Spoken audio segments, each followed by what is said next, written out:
नमस्कार, आप देख रहे हैं इंडिया न्यूज का डिजिटल प्लेटफॉर्म और मैं हूं आपके साथ अंजलि शर्मा। भारत के सभी लोग अभी तक देश को भारत और इंडिया दोनों नामों से बुलाते हैं, लेकिन हाल के समय में देश में एक नई बहस शुरू हो गई है। क्या अब देश का नाम सिर्फ भारत ही हो जाएगा? क्या इंडिया शब्द को हमेशा के लिए हटा दिया जाएगा? मीडिया में चर्चा है कि मोदी सरकार 18 से 22 सितंबर तक चलने वाले विशेष सत्र में संविधान से इंडिया शब्द हटाने का प्रस्ताव ला सकती है। वैसे तो देश को इंडिया से भारत करने की मांग पहले भी उठाई जा चुकी है। हाल ही में ये चर्चा का विषय तब बन गया जब G20 समिट के लिए विभिन्न राष्ट्र प्रमुखों को राष्ट्रपति की ओर से जो न्योता भेजा गया है, उसमें प्रेसिडेंट ऑफ इंडिया की जगह प्रेसिडेंट ऑफ भारत लिखा गया है। तब से ये चर्चा का विषय बन गया है। देश के नाम को बदलने का विषय इससे पहले भी चर्चा में आ चुका है।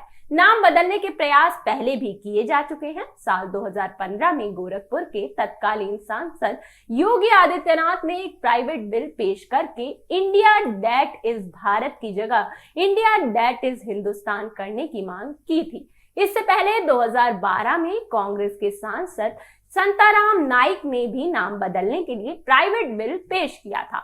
साल 2016 में ये मामला सुप्रीम कोर्ट भी पहुंचा था, जिसे सुप्रीम कोर्ट ने खारिज कर दिया था। देश के संविधान में देश के दो नामों का उल्लेख किया गया है, पहला भारत और दूसरा इंडिया। भारतीय संविधान में लिखा है कि इंडिया दैट इज भारत। इसका अर्थ ये हुआ कि देश को दोनों में से किसी भी नाम से संबोधित किया जा सकता है। हम लोग भारत सरकार या गवर्नमेंट ऑफ इंडिया दोनों कह सकते हैं। भारत के संविधान के निर्माण के समय एक संविधान सभा का गठन किया गया था। उस समय भी देश के नाम को लेकर सदस्यों के बीच तीखी बहस हुई थी। संविधान सभा के सदस्य HV कामत ने सेठ गोविंद दास सहित कई सदस्यों ने अंबेडकर समिति द्वारा देश के दो नाम सुझाए जाने पर आपत्ति जताई थी। इस संबंध में कामत ने संविधान के आर्टिकल 1 में संशोधन का प्रस्ताव रखा था। उन्होंने इंडिया दैट इज भारत पर आपत्ति जताई थी। साथ ही उन्होंने देश के लिए हिंदुस्तान, भारत भूमि और भारतवर्ष जैसे नाम सुझाए थे। देश के दो नामों को लेकर श्री राम सहाय, BM गुप्ता, हरगोविंद पंत और कमलापति त्रिपाठी जैसे सदस्यों ने भी विरोध किया था। ये सदस्य भी देश के एक नाम के पक्ष में ही थे। इस विषय को लेकर कमलापति त्रिपाठी और BR अम्बेडकर के बीच बहस भी हुई थी। भारतीय संविधान के अनुच्छेद 1 में लिखा है कि इंडिया दैट इज भारत जो राज्यों का संघ होगा, यानी India that is Bharat shall be a union of states. संविधान का अनुच्छेद 1 भारत और इंडिया दोनों नामों को मान्यता देता है।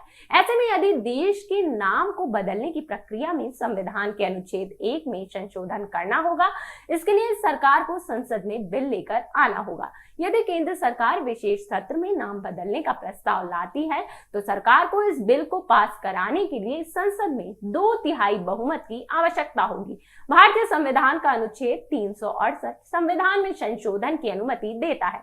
इसके तहत कुछ संशोधन साधारण बहुमत यानी 50% के आधार पर कर दिए जाते हैं, लेकिन कुछ संशोधनों के लिए कम से कम 2/3 संसद सदस्यों के समर्थन की आवश्यकता होती है। अनुच्छेद 368(2) के अनुसार संसद के किसी भी सदन में संशोधन प्रस्ताव लाया जा सकता है।